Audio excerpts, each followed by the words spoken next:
Tuangalie ile taarifa ya maadhimisho ya siku ya Kiswahili duniani.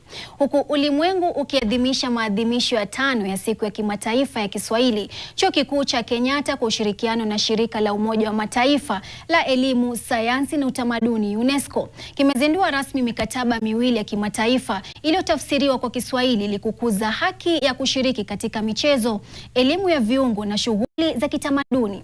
Laban Shaban anaarifu. Mwezi Julai kila mwaka hutoa fursa ya kuadhimisha Kiswahili kuwa lugha ya kimataifa inayokuwa kwa kasi duniani.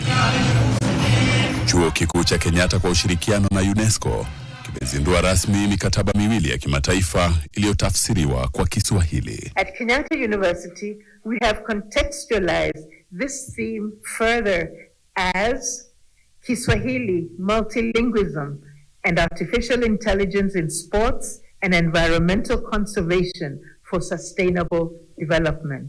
Mikataba hiyo inalenga kuhakikisha kila mmoja anapata haki ya kushiriki katika michezo na shughuli za kitamaduni, huku ikikuza usawa, afya, amani na maendeleo endelevu.